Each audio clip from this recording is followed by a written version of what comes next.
First of all, who wishes that they had a sales minor, took some sales classes in college instead of just plowing the ground with your face at 22 years old? How many of you just wish you were still in college? I could tell you you don't. I spent last weekend with my son, who's a senior, and I'm still not quite right. So I'm getting there. For those of you that don't understand academia, there's two types of professors. There's a tenured professor, somebody that expends their career kind of going through writing papers and that type of thing. And then there's professor of the practice, which is somebody who actually has gone out and done the work and then brings those skills into the classroom. That's Brian Collins. Many years of finance, sales, president of a couple different organizations before stepping into the world of academia. And so he really brings that real world process into the classroom. So let me tell you a little bit about my relationship, not only with Brian, but with Fred. And so Nicole, you had mentioned this earlier, two worlds colliding. I proudly serve both of these organizations.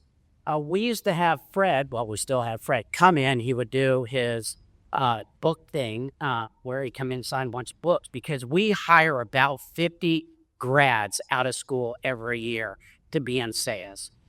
The quality that we get from Virginia Tech today versus 10 years ago, I see some heads at our table shaking over there. It is unbelievable.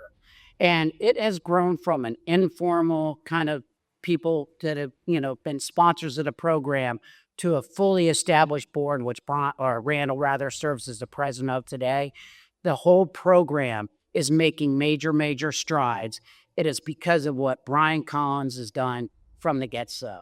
So Brian, love to welcome you to the stage as Sales Educator of the Year.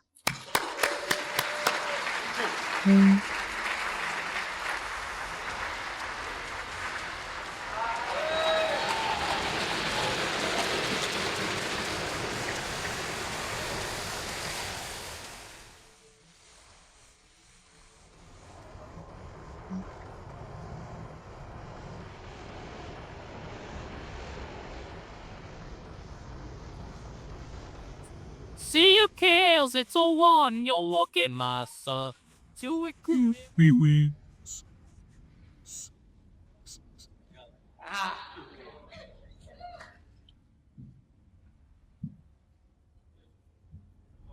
I know, got to pick one.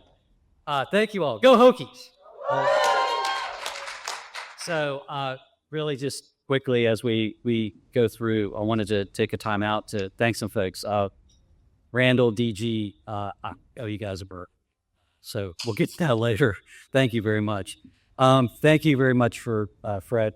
Really appreciate this. Gina, very much. You guys called me and said they were going to give me this award. I was flabbergasted. Didn't even know what to do. The IEPS can't thank the organization enough for recognizing and creating this award, but for also naming me the first recipient. So Fred, thank you. Just some other things really quickly. I'd like to thank some other folks as well. My wife, Kim, and my daughters are here today. So thank you, guys.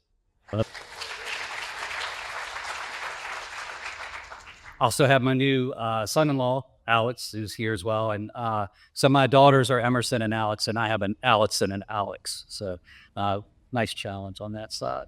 Some things that I wanted to look at today, just really quickly for you. Some of you may not know a whole lot about sales education. I'm of the age of a lot of you in here. When I came through the system, there wasn't any such thing. And it was really interesting the way we all got started and we all got into this. And Kennesaw State was the leader in this. And I give a lot of shout out to those folks down there. They are the kings. They do a really good job in what they do. And it's really interesting to see all the salespeople in the audience. I used to be one of you, and I feel like I still am, so I have to sell to students all the time. But it's fun to see everything that you do, what you bring, how you help, the things that you give back to students nowadays. For those of you that have the opportunity, please step up and do it.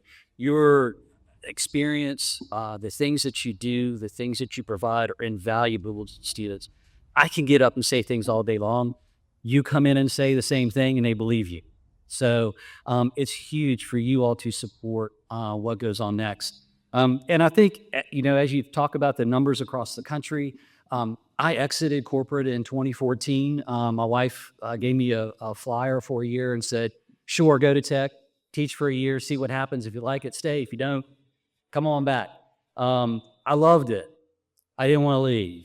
And from there, I lived in Richmond and drove 3 hours each week to go teach, stay a couple of days at Blacksburg, and turn around and come 3 hours home to my family and to be able to see them.